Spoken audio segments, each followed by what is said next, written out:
community to come forth and voice your opinions and your sentiments. I don't know if you know, but Mike Pence supports conversion therapy. And that directly affects the LGBTQIA community so deeply. And I don't want to talk a lot because I know I'm getting really emotional now.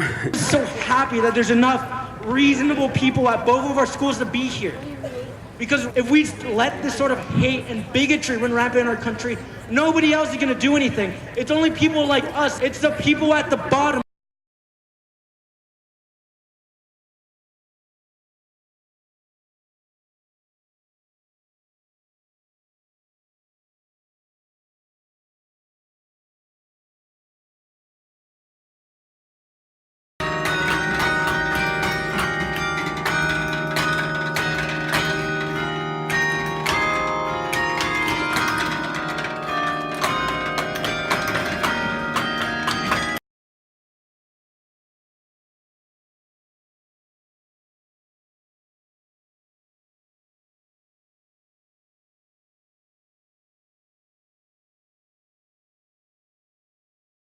I love to listen to them play. Have you ever been up in the tower? I haven't. It's amazing. It's like a gigantic organ, except the keys are like these big long sticks, and they have to hit them with their fists to play them. And there's like tiers of them. And I've been up there and seen it, and it's so amazing to be up there. And of course the view is astounding, but I just like the way the bells sound. And so when I saw it, I thought, I'm gonna go listen. And look, there's another lady with a chair right over there.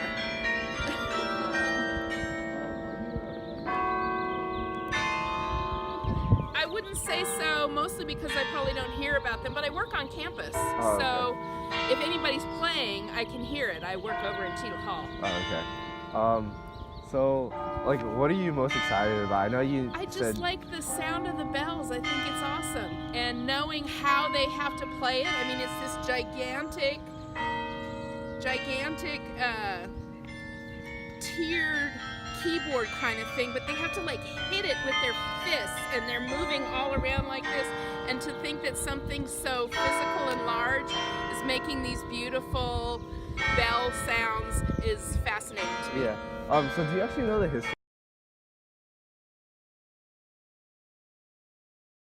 Carolina itself is about a little over 500 years ago. They found out that they founded actual records of churches having them. That would have been the Low Countries of Europe. But bells have been very important all through the ages for signaling things, and mainly for time. And for all sorts of churches have time for things. And when nobody had watches, they were very important for towns. They made sure there were bells in the tower and they were played. They used to have crank mechanisms that got them so they would play on the hour. So, and there were signals for all sorts of things. The enemy is coming, get your whatever weapons, whatever it is. And some cities even had special rings for it. Maybe they had 8 bells or so, and they had special melodies for somebody died, and whether they were a Catholic or a Protestant, or somebody was born, and a boy or girl.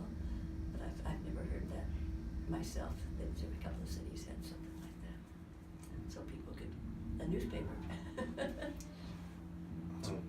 Yeah, this is a really open question for like the performers and you as well. Like, what do you think like Stork Tower represents, and what do you think like playing this instrument represents to you?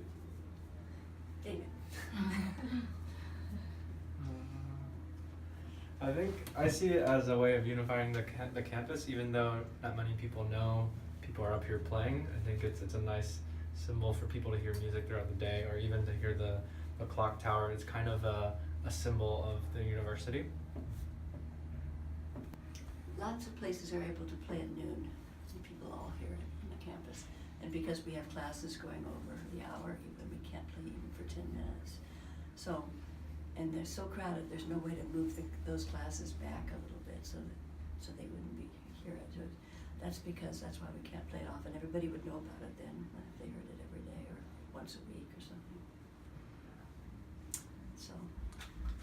Is that why these bells were installed here in the first place, to like have a to play as often as possible, to be used for wonderful things. Yeah. Hello. This is my friend Jane. Hi, Jane.